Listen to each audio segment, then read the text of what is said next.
Thanks everybody for showing up. And Kevin Upple with B. Taylor Painting and also Freestone Reconstruction. We decided to put a coffee chat together today to discuss Brian Taylor and hear some stories from him and talk about leadership and company-wide aspects and also industry stuff about what's going on with the whole experience that we're all having. We've got a couple different people on from different companies and industries, so let's take a quick second to just go around and kind of everybody introduce themselves. So Brian, I'll have you start, and then when you're done, I'll just call out some people from the video chat here. No, I'm Brian. Brian, yep, and 20 years in business, B. Taylor Painting, Freestone Reconstruction. Now we've been on for 5+ years. And then I'll kind of tell my story a little bit more later, but go ahead. And Mitchell? Mitchell? You're on mute, Mitchell. Let me see. Unmute. You got it. There you go. Can you hear me now? I can hear you. Mitchell Johns, Freestone Reconstruction, Director of Estimating and Project Management. I've been working here for about 2.5 years now and just kind of came on full-time started this year. So happy to be a part of the team and looking forward to getting some FaceTime in with all you guys here this morning. Awesome. Bob, you want to quickly introduce? Sure. My name is Bob Fintland. I'm a retired structural engineer and project manager. I've been retired for about 4 years, and so moved to Marina Village, and they tapped me to be chairman of the building committee. So we spend about $500,000 to $800,000 a year. Freestone is one of our preferred contractors. They've done a couple of big jobs for us in the last couple of years. Gotcha. Thanks so much for coming on this morning. How about Christy? Hi, my name's Christy Bravo, and I'm with Bravo Roofing. We are a family-owned and operated roofing company, and I am the VP of Client Partnerships. Thank you for having me. Awesome. Thanks for coming on. Kelly, are you able to introduce yourself there? Yeah, sorry. I have a 1.5-year-old who's having a meltdown about writing these letters, so he's coming in, and Daddy's on the phone. So this is the fun of the environment that we live in. It's mom, teacher, home, you know, all of that. So yeah, my name is Kelly. I'm the president of Associate Northern California. We're a management company. We've been in business in Northern California area for a little over 35 years. So we have 350 associations we manage across Northern California and about 130 employees. Awesome. Well, thanks for coming on this morning and taking some time. Janice, I don't know if you're able to introduce yourself or if interested. Can you hear me? Yep, we can hear you. So I'm Janice. I'm with Payne West Insurance. I work as part of the team on the B. Taylor Painting and the Freestone Reconstruction accounts. And I'm having some technical difficulties here. I'm out in the middle of nowhere trying to connect. So happy to be here with you guys. Awesome. Well, at least we can hear you audio. That works. And if you get a chance, go ahead and put your video on. But if not, then you're definitely here with us today. So, well, awesome. So, Brian, you want to start in little discussion on kind of your first story on where we're at? You know, Bob had asked how we get our teams ready and stuff for production. But first, I'd like to hear a little bit about kind of the scenario and what your thoughts were when you had to speak to the team about, you know, moving forward with the current experience and how we're working. Mm-hmm. Yeah, obviously it's something that we've never been through before. You don't prepare for stuff like this. It was interesting yesterday. You know, I don't sit still very well, so in amongst all this, we keep driving, we keep going, and we were driving down the road yesterday, going to pick up some stuff with a friend. I said I'd go for a ride along, and we're doing Zoom meetings, pre-production, pre-con meetings on the road on Zoom, and I was just like, this is weird, you know. It's this whole process that we're in. It's something we don't prepare for, but then you sit and we look back and we go, you know, I started my business in 2000, and I remember, just purchasing my very first van and getting that first debt of $23,000 for a van. And it was a couple of months later, 9/11 happened, and all of a sudden we have all the uncertainty of that time. We go from these huge .com era where, you couldn't do anything wrong. Everyone was throwing money around like crazy. And then 2011 or 2000, we go through all that. And then 2008, when the stock market crashed and we hit that, and you see all these things in the history of what we've been through in just the last 20 years. And then, and looking at where we're at now, my biggest thing, I look back and I'm just thankful. I had a lot of people, business coaches, and so I'm a big fan of mentorship and looking out to people that have been, I had an opportunity a couple of years ago to meet the guy who started Labor Ready. I don't know if you're familiar with Labor Ready. It was the first big temporary labor staff, and sitting with him, having breakfast, and, taking a business from when he hired 2-3 guys to taking it to selling for $1.1 billion. He brought revenues to $1.1 billion a year. And you sit down with these guys and really try to feed off them and get kind of history. You've done it for 50 years, 40 years, you've done it for 30 years. I want to know, and so over the years, I've spent so much time talking to those people, and very fortunate to have the opportunity to have them in my life. One of the big things that I've learned or been instilled on me is always position yourself for stuff that's unexpected. In other words, I without whatever they told us, I was told a long time, put 80% of your receivables in cash in the bank. And I always thought, man, I want to go buy a new boat. I want to go buy a new truck. I want to go do this. But fortunately, we followed that rule, and we continue to do it. And as the hurdles came and as the big obstacles have come, we've just stride right through it. We haven't had setbacks. We're still able to expand business and hire. We look into 2008, 2010. I was talking to bunches of companies and friends that were rolling, and their companies are shutting down. They're freaking out. They don't know the uncertainty of the world, and we grew 160%. 2.5 times. And it's because of the service that we've created, the staying true to who we are with providing service and just being upfront and honest with people and doing our part. So, as we look at where we are right now, I'm the eternal optimist. I don't shy away from this at all. I'm not scared.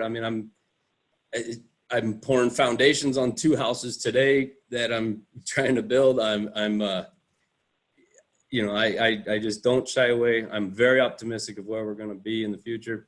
I almost to a fault. You can talk to my production team, and my only question to them is, I don't understand why we don't have guys, 70, 90, 80 guys on job sites right now. Like, I just don't get it.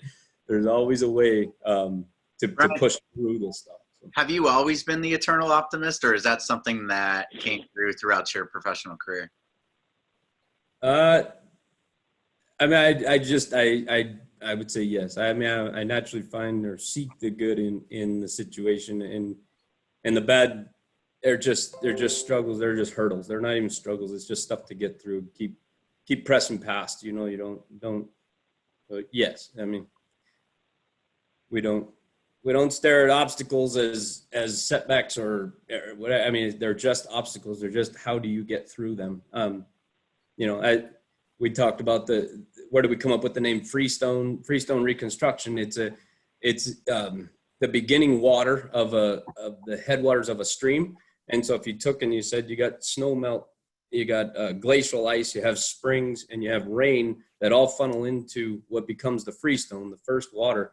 Well, that first water, it will overcome all obstacles, and that's where we drive that name from. Is that as long as you have a consistent flow of snow melt and rain, you will build up enough pressure to overcome all those obstacles. So that's our theory. That's how I run my life. I continue to just push forward. I'll wear some people out sometimes. It does, as somebody who was on the initial call and video chat when in California, when we first kind of started going through this experience, something that you portrayed and relayed to all of us was that, like, Yes, it's a problem. Yes, it's a challenge on the new way that we're working and what we have to go through experience right now. Yes, we have a lot of information we don't know, but the idea is just to keep going and to keep pushing and to keep asking questions. And one of the big things that you said on the video call was to contact all of our clients, past, present, and potential future, and just ask where their pain points are. Mm-hmm. You know, and just try to get a better understanding on where they're struggling or what we can help or be of service to. And you know, is there a place that comes from as well, aside from being the optimist? You know, is there a story that you can relate to this of a time period where you did exactly that, hit a wall, didn't know what to expect, but just said, I'm just going to keep going, and then all of a sudden something opened up of an opportunity where you said, there we go, we're just going to go forth in that realm? I just puts me back in 2008 when, you know, when that big bubble crash was happening, and I had to sit down and go, okay, what are we going to do? You know, are we going to start to downsize? Are we going to start pulling away? Or are we going to double down on it and search and seek? And, you know, I go through and just sat down and started making those phone calls to my customers. You know, in 2008, so we had been in business 8 years. We had really pressed into the property management industry about 2002, 2003. So I had 5 years really of established relationships. And it was a matter of saying, okay, obviously we're going to have new pressure. We had the industry was kind of, you know, the new construction market was falling. So we had a lot of new construction people trying to get into our reconstruction areas and our repaint areas. So they were underbidding us big time, bidding the jobs in the assumption that they could work like they do in new construction. And so we went back to the drawing board and said, okay, are we going to lower our pricing just to earn work? Are we going to just try and get any job that comes about? And we said, no, we're going to go back to those relationships, to those customers that we've been serving for the past 5 years. And we're going to call them and say, what are you dealing with? I have guys sitting at home. I'm loyal to these guys. They signed up for 40 hours a week. How can we, as an industry partner, you're my partner in this deal, how can we put those guys to work? And yeah, they got bids that were lower. But when it came down to, hey, I need to get these guys, they came through and they said, no, we'll give you this work. Let's get your guys going. Let's get things back together. So, you know, it's a team effort. It's not it's not just something that we,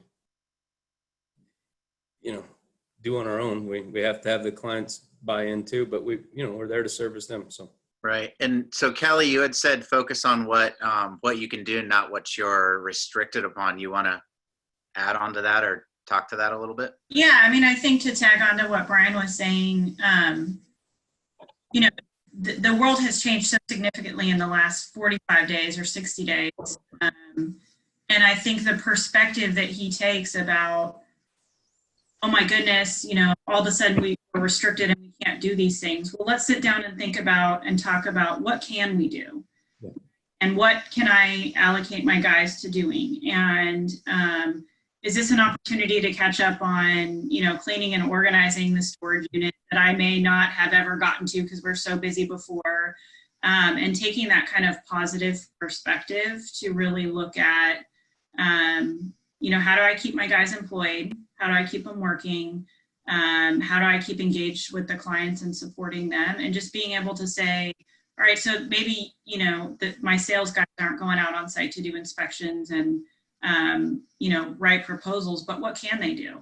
And reach out to the clients and ask questions and understand what's coming so that we can prepare for what the world looks like post this situation, which I think, in my opinion, is going to be significantly different. I think, Brian, you mentioned doing Zoom calls while driving down the road and, you know, being much more mobile. I think a lot of clients we've experienced are really enjoying the participation and engagement they're getting from having meetings via conference call, because we're getting additional homeowners that don't necessarily show up at meetings. Yeah.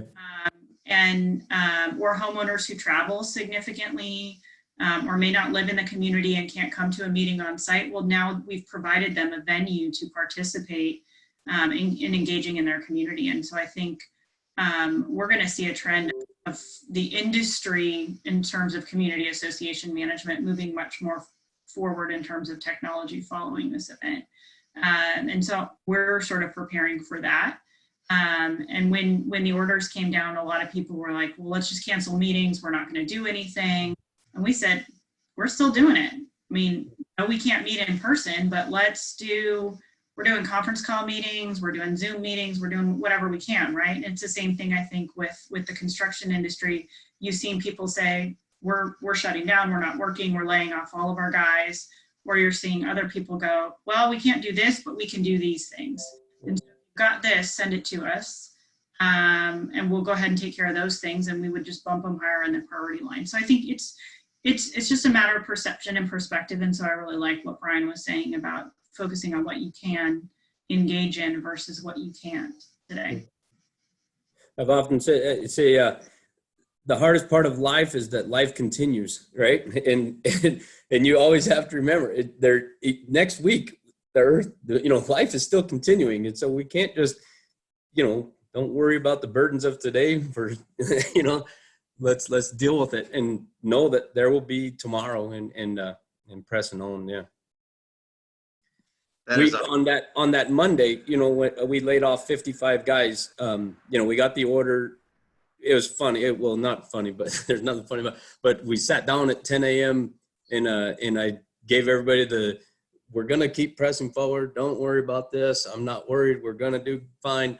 And then the Newsom order or the Santa Clara County, whatever news brief said, nope, you're shutting down. And then I got back on about an hour later, said, all right, change of heart.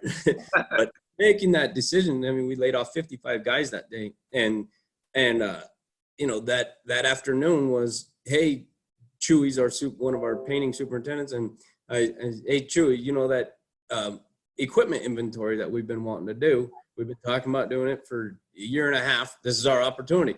Get the equipment inventory done. Get all of the rigs brought through the shop, and let's get the oil changes done. Let's get all the maintenance done. Let's go through all the ladder equipment and do all of that equipment check stuff. And 4 weeks later, how much more equipment can we check? But we got all that done. Take advantage of that for sure.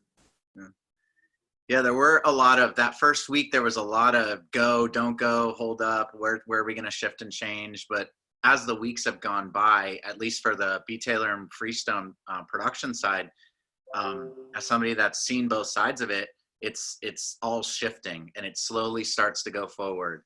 And then what we seen in like the apartment industry, multifamily, was different than what we've seen in the common interest development industry. And so that's for our company, at least, that seems to be one of the benefits of what we did throughout the years, was building relationships deeper with clients in both industries and kind of diversifying in that realm too. We really only right now have people that are on from the common interest development, but on the multifamily side, we've seen some changes and some things shifting there too. Christy, do you want to add anything to some of what Brian has said about, continuously moving forward? I know your roofing company is down in Southern California, and you seem to continue to truck forward in that. Yeah, we do a lot of the same things that the mindset that Brian has is similar. I'm learning today, which is exciting as well. But we've just kind of reached out to all of our clients and customers and asked like where their pain points were, what they need from us. So we've expanded our services. We are in the HOA market, which has continued to keep us busy because of the weather. Thank God we had a lot of weather here in Southern California, which is unusual for us, but we're very grateful. The commercial side, the property management companies and managers, they're just kind of at a loss. They're trying to figure out, who's going to pay rent. So for that side, we've done like building inspections because they're not able to get out to the sites. We're doing that for them. So that's a new service that, we didn't really have before because they were the ones going on site. So yeah, just diversifying and looking at other options. I think you just got to keep going and focus on, like Kelly said, what you can do. And so that's what we're doing. Awesome. Doing things like this help too, because you get different ideas, right? Yeah, I absolutely agree. Brian, I want to be able to, we have about 9 more minutes here. I want to be able to answer Bob's question that he had about what's your idea and how do we kind of prepare our project managers on site, superintendent on site on the project requirements and that type of challenges that we're coming up with now. What do we do to prepare the guys in the field as far as projects themselves? Yep. It made me think. So yesterday, I have a landscape. So I have another company called Kylie Properties. We build spec homes through up here in North Idaho, and so I have a landscape company, right? And he does all of our new construction landscape jobs. So I have a point of contact. His name is Kim. I call Kim. Hey, I have some work I want to do at my house. I want to get some sprinklers moved around. I'm resurfacing my lawn. I want to get, and his answer to me was, oh, you need to call Jen at the office. What do I need to call Jen at the office for? He says, Jen does all that work. And she'll get you in touch with a guy named Reese, who will come out and be a service tech, who will put you in touch with the service department.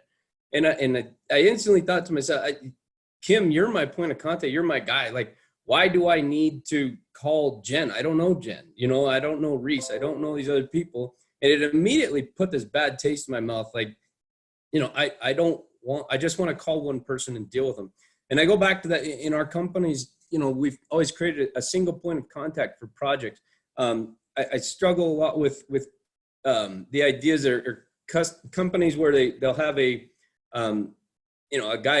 sales guy who comes out and does coffee and takes you to the bar, and then he builds a relationship and then sends you over to his estimator, who then sends you over to the project manager, and then the project manager meets with their superintendent. And at that point, Bob, to your point, that you've established a relationship with one person and talked about this project idea that you have, and then you've played a game of telephone all the way down the path to the superintendent, who then you don't know if the project that you wanted to get done is the same project that is happening in the superintendent role. In our business, or the process that I've tried to design would be a single point of contact from establishment through project completion. So when we go out and do a project, I want somebody who's going to be part of that conversation from the initial discussion of the project through the project closeout. And as far as, and through that, we're going to stay consistent with the scope of work, the expectations, and our relationship with you. On the back end, what's happening within our companies, so Eric Olson is an account manager. He's going to meet with you and get a project scope. He's going to take that scope back to Mitchell, who will create the estimate. Mitchell's job. Mitchell actually lives in Utah. He works virtually all the time. That's the other thing. This whole virtual thing. We work. I'm in North Idaho. Mitchell's in Utah. Kevin's in Livermore. So this isn't like that's somebody asked me. This isn't really all that new to us. We work like this a lot. But anyway, but then Mitchell will take that. He'll build the scope of work.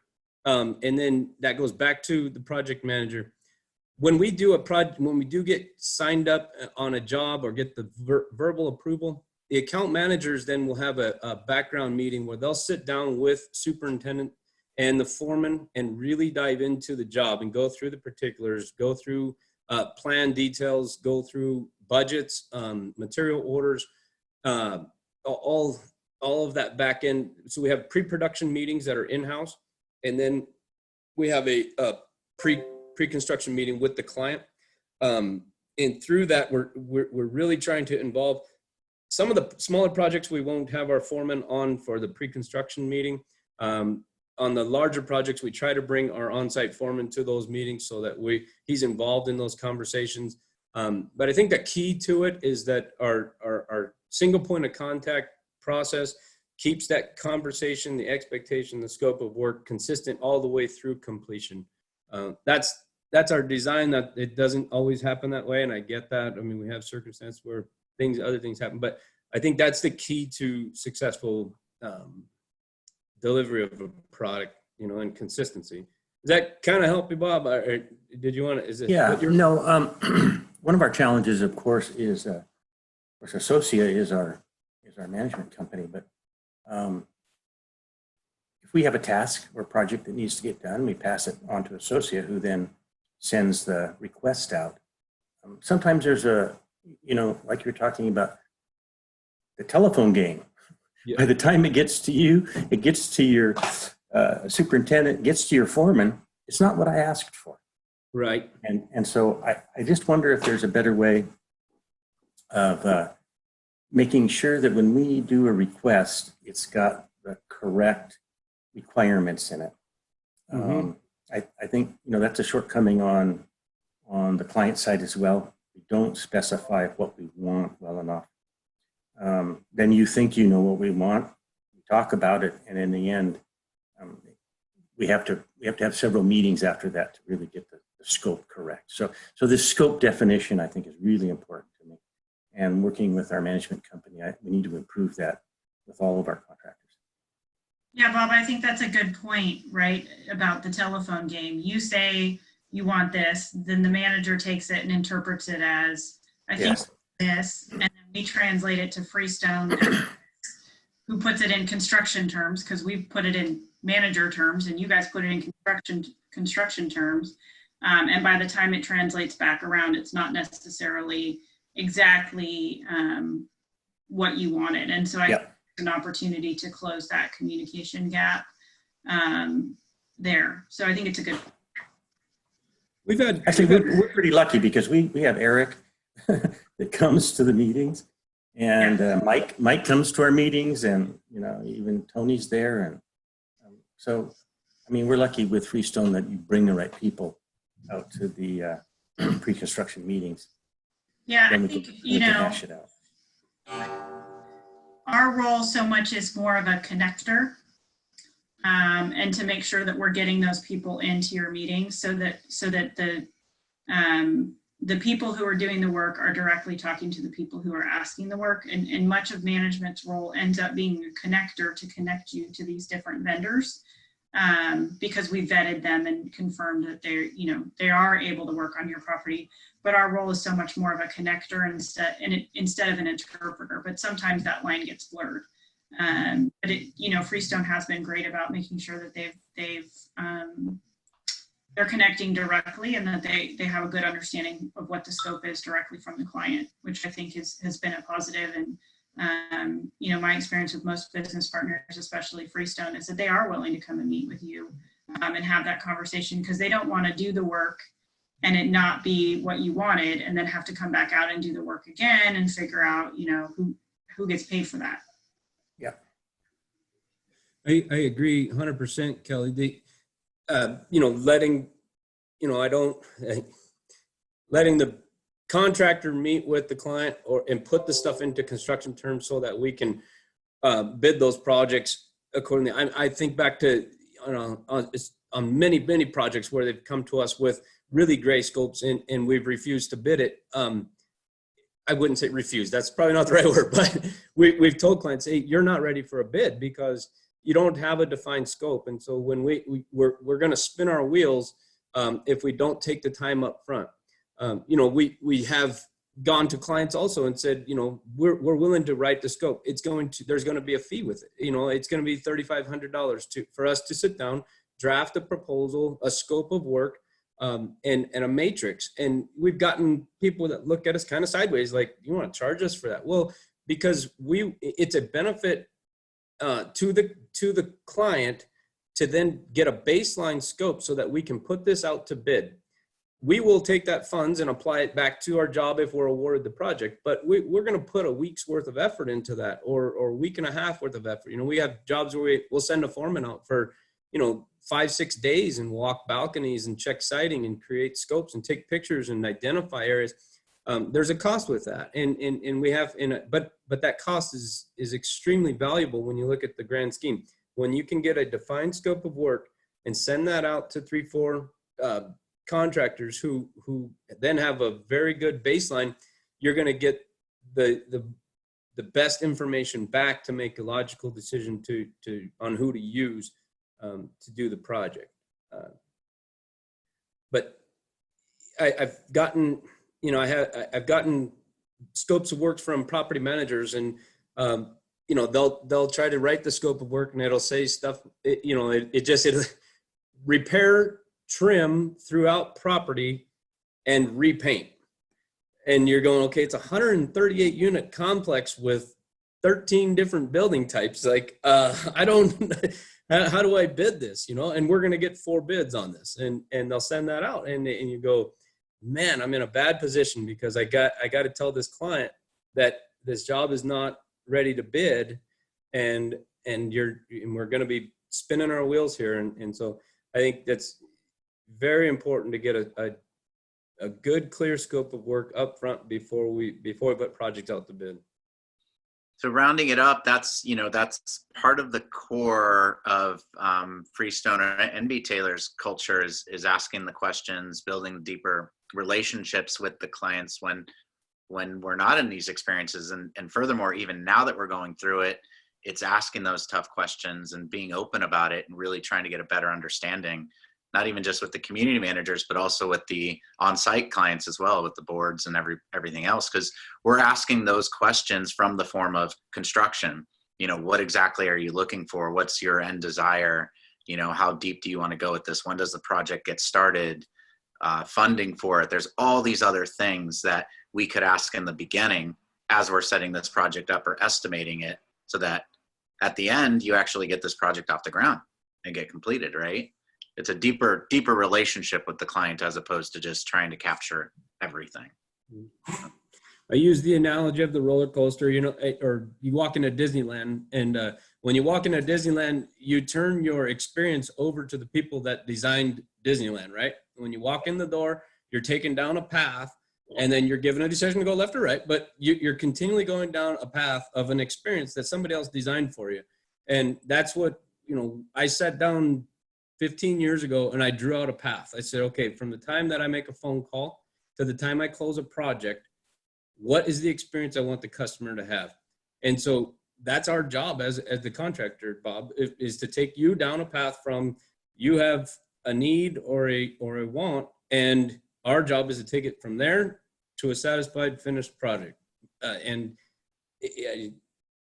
Using that concept of a roller coaster or you don't really know what to expect walking into the project, but we've done hundreds or thousands of these projects. We should know what to expect. Therefore, we need to have a path for you to go down and a process for you to follow so that it's a good experience. Awesome. Well, thank you so much. We're at 9:35, and I hope everybody picked up, one little nugget from the conversation here and can better the process going forward. And, Brian, thanks once again for jumping on, and Kelly and Bob and Janet and Eric and Mitchell and Christy. Really appreciate your time. Hope you had a good coffee while we were here. So in a lot of the videos that we've ended up over the past couple of weeks, just want to say one thing of gratitude or appreciation for today. I think it's super important, along with, Brian's level of optimism. There's always one thing in life that we can be happy for. So if we can just do a quick round of one thing where we have a moment of gratitude for, that'd be awesome. Brian, you want to start? So I have, my daughter made me a cappuccino this morning in my cow cup. But I have a cow hobby, and we're almost wrapped up with calving season, and we've had a great season, and I've got 3 more cows to give birth still, but for the most part, it's been an awesome calving season, and I'm so glad to see sunshine right now, and we might get some rain today, which would be good to grow some grass on the pastures, and ready for spring, man. It is just great. That's awesome. Mitchell? Appreciate and thankful for this FaceTime with you guys, and really, the clients that we have and the relationships that we've built with those people. I think it's really important during these tough times to reach out to those people and see how they're doing, not only in a work sense and in a work world, but personally, and how their families are doing, and making sure that everyone's, doing well in these times. And I'm thankful for those people and those relationships that I have. Awesome. Christy? I'm thankful for the opportunities that are out there, and and just the ability to see them and surround myself with people that that can see the positive in the situation. Awesome. Kelly? It's Administrative Professionals Day today, so I'm going to shout out our admin teams who are just customer service. I mean, we've asked them to work in an entirely different environment than they're used to, and we have had relatively few hiccups with that. And so I'm just very thankful for their flexibility and their just, again, optimism to just jump in, try something new, and really help us continue to serve our clients. So they have been an amazing group of people to work with. So Awesome. Bob? Well, I'm really glad I had a chance to meet Brian again and hear a little personal clip there. He was a country boy, so am I. But you know, there's an adage, and I'll change it a little bit. You can take the boy out of the industry, but you can't take the industry out of the boy. So since I've been retired, I really am thankful that I've got to meet the Freestone crew, all the guys, the superintendents, you know, Eric and Mike, and that's been good. Retiring is you know, 4 years ago when I retired, it was like the last couple months. I didn't quite know what to do. I was staying at home. That's awesome. Janice? So like I said, I work very remotely and I'm kind of alone all day long. So it was great to hear how positive all you guys are. It really enlightened my day. So thank you all. Janice, you're outside of Missoula? I am outside of Missoula. I live in Alberton, which is like 10 miles up in the middle of nowhere. Yep. Wow.